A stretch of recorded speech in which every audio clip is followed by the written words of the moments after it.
हम में से हर किसी को कभी न कभी एक शिकायत ज़रूर होती है कि हमारा मन किसी भी कार्य में नहीं लग पाता, हमारा मन एकाग्र नहीं हो पाता, जिस कारण हम किसी भी कार्य को सफलतापूर्वक पूर्ण नहीं कर पाते। तो दोस्तों, आज की ये कहानी इसी के ऊपर है। आज हम जानेंगे कि कैसे हमारा मन हमें भटकाता रहता है और कैसे हम अपने मन को एकाग्र कर सकते हैं और इसे साध सकते हैं। महात्मा बुद्ध कहते थे कि पहले तुम खुद उस मार्ग पर चलो जो मार्ग तुम दूसरे को बताना चाहते हो। यानी आप तब तक उस मार्ग पर नहीं चल सकते जब तक आप खुद वो मार्ग ना बन जाएं। ये कहानी थोड़ी सी लंबी जरूर होगी, लेकिन यकीन मानिए कि इस कहानी के अंत तक आपके सभी सवालों के जवाब आपको जरूर मिलेंगे। कहानी बहुत पहले की है। किसी नगरी में एक महान बौद्ध भिक्षु रहा करते थे। उनके कई शिष्य थे, लेकिन उनमें से एक शिष्य जो ध्यान करने की कोशिश कर रहा था, जिसका ध्यान नहीं लग पा रहा था, उसका मन एकाग्र ही नहीं हो पा रहा था। काफी प्रयत्न और काफी कोशिशों के बाद जब वो अपने मन को साधने में असफल रहा, तो वह तुरंत ही अपने गुरुवर के पास आया। उसने अपने गुरुवर से कहा, हे गुरुवर, मैं आपसे कुछ पूछना चाहता हूँ। इस पर गुरुवर ने कहा, हाँ पूछो, तुम्हें क्या पूछना है। इस पर वो शिष्य कहता है कि हे गुरुवर, इस जगत में हर कोई जब किसी को प्यास लगती है तो वो पानी पीता है और उसकी प्यास बुझ जाती है। ठीक उसी प्रकार जब किसी को भूख लगती है तो वो भोजन कर लेता है और उसकी भूख भी मिट जाती है। लेकिन ऐसा साधना में क्यों नहीं हो पाता? यानी ऐसा ध्यान के संबंध में क्यों नहीं होता? जब आप हमें सिखाते हैं कि इस तरह से ध्यान करो, तो हम सभी ठीक उसी प्रकार से ध्यान कर रहे होते हैं, लेकिन हम में से कोई पहले तो कोई बाद में या फिर कोई कभी भी ध्यान की स्थिति को प्राप्त ही नहीं कर पाता। ऐसा भला क्यों होता है?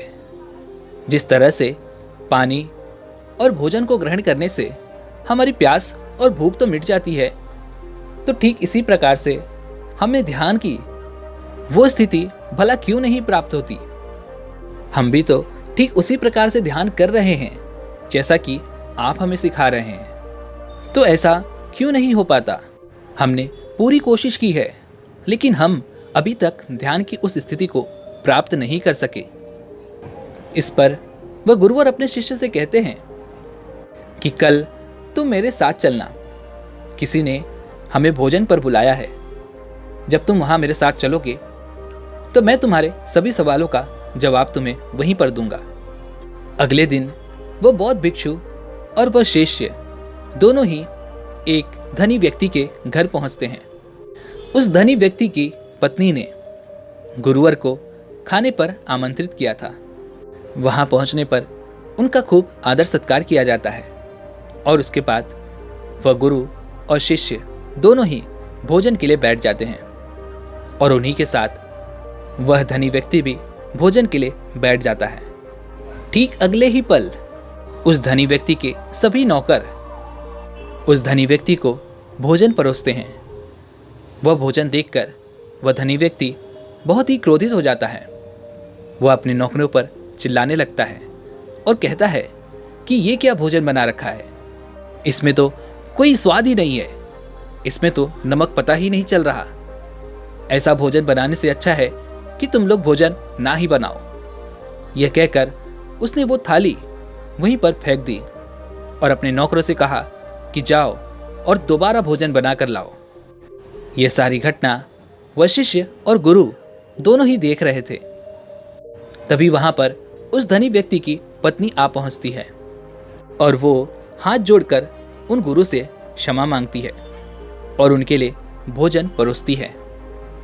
गुरु और शिष्य दोनों ही खूब चाव से भोजन करते हैं भोजन करने के पश्चात वो बौद्ध भिक्षु अपनी थाली में 2 रोटियां ऐसे ही छोड़ देते हैं और उस धनी व्यक्ति की पत्नी से कहते हैं, हे देवी, क्या आप मुझे वो 2 रोटियां बांध कर दे सकती हैं?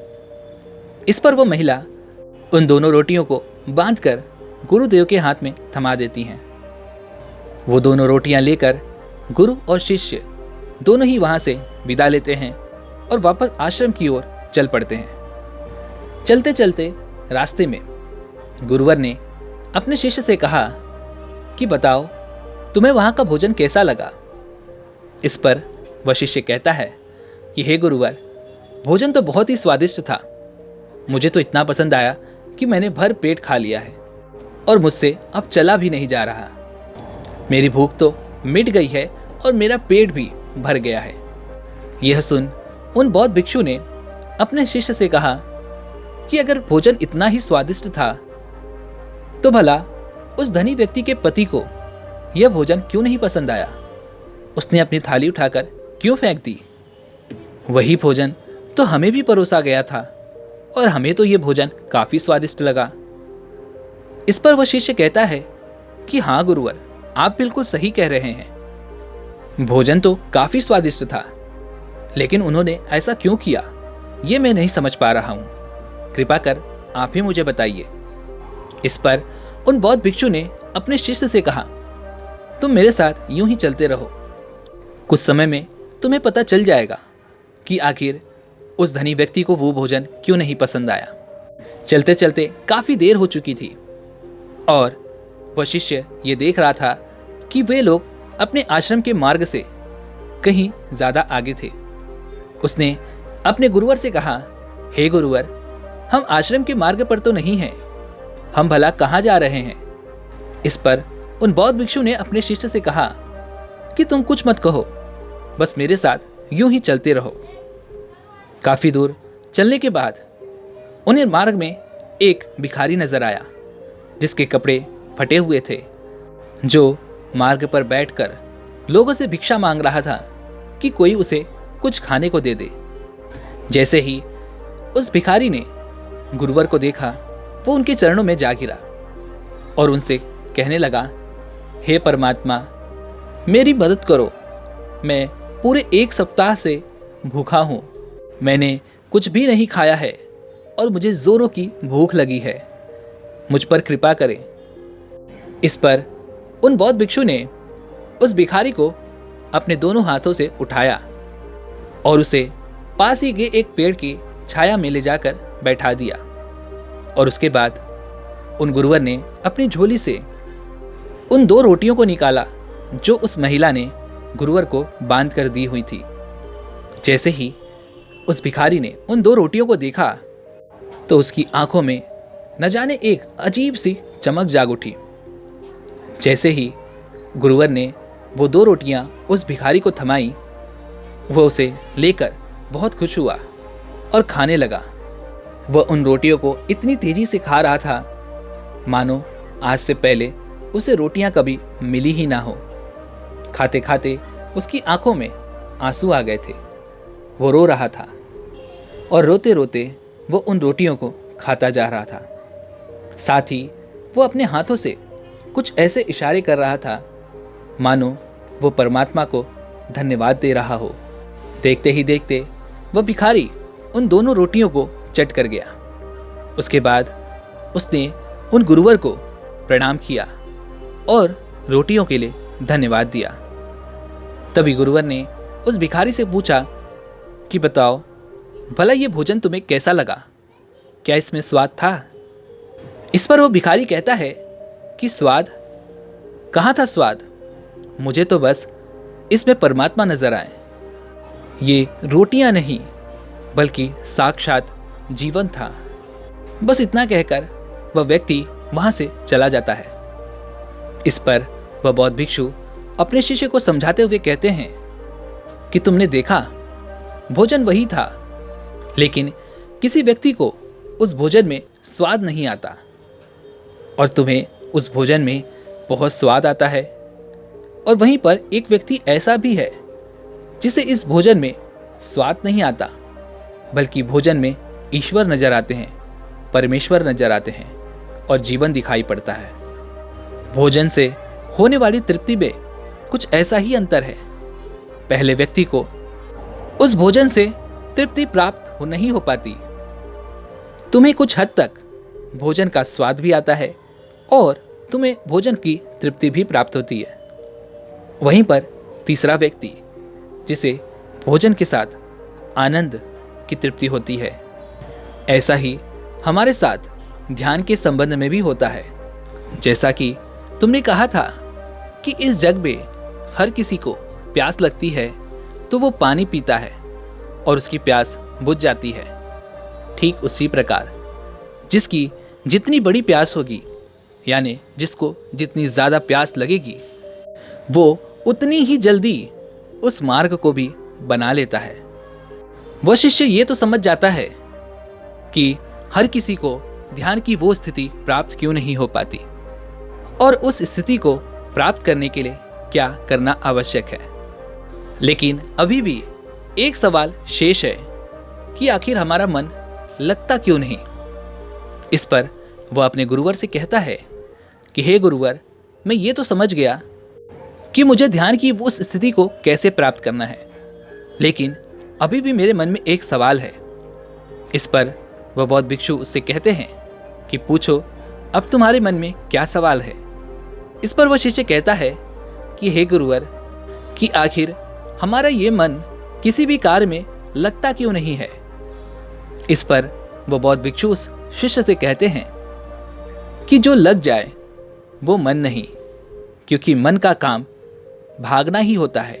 ये इसका स्वभाव होता है कि कहीं पर भी टिक नहीं सकता। आगे उन बौद्ध भिक्षु ने अपने शिष्य को समझाते हुए कहा, जब हमारे पास कोई भी चीज अत्यधिक होती है, यानी जरूरत से ज्यादा होती है, तब मनुष्य का मन उन चीजों से भागने लगता है। जैसे कि वह धनी व्यक्ति जिसके पास भोजन की कोई कमी नहीं थी, इसलिए उसका मन भोजन से भाग रहा था और उसके लिए यह कोई आम बात नहीं है। और जब हमारे पास किसी भी चीज की मात्रा सीमित होती है और हमें आसानी से मिल जाती है, तब हमारे मन को थोड़ी सी शांति अवश्य मिलती है और हम उस चीज की थोड़ी बहुत कदर भी करते हैं। जैसे उस भोजन को ग्रहण करने के बाद तुम्हारे मन को तृप्ति मिली, तुम्हें पेट भर के खाना मिला और इससे तुमने उसकी कदर भी की और तुम्हें उसका स्वाद भी पता चला। लेकिन जब वो चीज़ हमारे पास नहीं होती तो हम उसे पाने के लिए कुछ भी करने के लिए तैयार हो जाते हैं। किसी भी हालत में हमें वो चीज़ चाहिए ही। और जब बात प्राणों तक आ जाए, प्राणों से जुड़ जाए, जैसे कि वो 2 रोटी जो मैंने उस भिखारी को दी थी, ऐसे समय पर मन गायब हो जाता है। मन की कोई अहमियत नहीं रह जाती। तब आपको मन की कोई फिक्र नहीं होती, बस आपको फिक्र होती है तो भोजन की। फिर वो चाहे किसी भी प्रकार का भोजन क्यों ना हो, तब आप एकाग्र हो जाते हो और उसे पाने के लिए आपको जो कुछ करना पड़े आप करने के लिए तैयार हो जाते हो। और उसके बाद जो भी आपको भोजन मिलेगा आप उसी में आनंदित हो जाओगे। आपको जो तृप्ति प्राप्त होगी वो आज से पहले कभी नहीं प्राप्त हो पाती। चाहे उस भोजन में स्वाद हो या ना हो, लेकिन आपको उसका स्वाद जग से अनूठा लगता है। आप उस भोजन को आप अपने प्राणों से जोड़ लेते हैं और उसे स्वीकार करते हैं। और ये तभी हो पाता है जब आपका मन नहीं होता। आगे वो बौद्ध भिक्षु अपने शिष्य से कहते हैं कि तुमने देखा होगा कि कुछ लोग पढ़ाई में मन लगाने की कोशिश करते हैं तो कुछ लोग कामों में अपने मन को लगाने की कोशिश करते हैं। लेकिन मन एक ऐसी चीज है जो कहीं नहीं लगती। इसका काम है और इसका स्वभाव ही ऐसा है, जिसके कारण ये तुम्हें भटकाता ही रहता है, इधर उधर भगाता ही रहता है। एक चीज से दूसरी चीज, दूसरी से तीसरी चीज, और ये प्रक्रिया हमेशा यूं ही चलती रहती है। मन संतुष्टि को नहीं जानता। संतुष्टि क्या होती है मन को नहीं पता। यह सिर्फ पाना जानता है, पाने के बाद भूलना जानता है। जो आपके पास है उसे छोड़ना और जो आपके पास नहीं है उसे पाने की आदत मन की ही होती है। दोस्तों, आपने अपने जीवन में भी देखा होगा कि आपका मन कहीं नहीं लगता। आपने इसे कभी कामों में तो कभी पढ़ाई में लगाने की कोशिश की होगी, लेकिन ये कभी नहीं रुकता। इसे सिर्फ पाने की लालसा है और जो भी इसके पास है ये उसकी कदर नहीं करता। ये तो सिर्फ हमें भगाने की कोशिश करता रहता है, एक चीज से दूसरी चीज, दूसरी से तीसरी। तो अब सवाल यहाँ पर यह आता है कि अगर मन का काम सिर्फ भागना है और भगाना है तो क्या हम कभी रुकेंगे नहीं? क्या हम कभी अपने मन को एकाग्र नहीं कर पाएंगे? देखा जाए तो हमारा जीवन भी कुछ ऐसा ही है। जन्म होने के बाद इंसान का अंतिम समय आने तक वो केवल भागता ही रहता है, कभी पढ़ाई के पीछे तो कभी अच्छे नंबर लाने के पीछे, कभी अच्छी नौकरी के पीछे तो कभी अधिक से अधिक पैसा बनाने के पीछे। लेकिन कुछ लोग ऐसे भी होते हैं जो इन चीज़ों को जागरूकता के साथ देखते हैं और उन्हें ये एहसास हो जाता है कि इन चीज़ों के पीछे भागना व्यर्थ है और वो रुक जाते हैं, शांत हो जाते हैं। और इसका एक बहुत बड़ा उदाहरण भी है महात्मा बुद्ध। लेकिन उन्होंने तो बुद्धत्व की प्राप्ति कर ली थी। फिर हम अपने जीवन में भला ठहराव कैसे ला सकते हैं? हम अपने मन को भागने से और अपने मन के दिए हुए उस लालच को सही दृष्टि से कैसे देख सकते हैं, जिससे हम अपने जीवन में एकाग्रता ला सके? दोस्तों, अपने मन को नियंत्रित करने का एकमात्र उपाय है और ये रास्ता है ध्यान का। ध्यान हमारे मन को व्यवस्थित करता है। मन भागता है तो ध्यान ठहराव लाता है। हमारा मन हमें लालच देने की कोशिश करता है तो ध्यान हमें उस लालच को देखने की सही दृष्टि प्रदान करता है। मन कहता है कि ये चीज छोड़ दे और दूसरी चीज को पकड़ ले, तो ध्यान कहता है कि नहीं, जो मिला है पहले उस पर ध्यान दो, उसकी कदर करो। ध्यान हमारे मन में एकाग्रता लाता है, मन को नियंत्रित करता है। लेकिन ध्यान को लेकर हमें भी कुछ गलत फहमियाँ हैं, जैसे कि हमें लगता है कि ध्यान का मतलब आंखें बंद करके बैठ जाना होता है, लेकिन ऐसा बिल्कुल नहीं है। जैसे कि एक छोटी सी बच्ची जो बहुत अच्छी बांसुरी बजाती है और जब वो बांसुरी बजाती है तो उसके सुर में इस तरह से खो जाती है कि उसके आगे पीछे क्या हो रहा है उसे बिल्कुल नहीं पता। वो उसे बजाने में कुछ इस तरह से रम जाती है कि उसका मन कहाँ पर है और उसे क्या कह रहा है उसे उसके बारे में कुछ नहीं पता। उसका सारा ध्यान तो सिर्फ बांसुरी बजाने में है और उसका प्राण उस बांसुरी की धुन में रम जाता है और इसे भी ध्यान ही कहा जाता है। और ऐसा इसलिए हो पाता है क्योंकि उस लड़की को बांसुरी बजाने में जो आनंद आता है वो उसे आसपास की चीज़ों में नहीं आता, और वही उसकी प्रकृति है।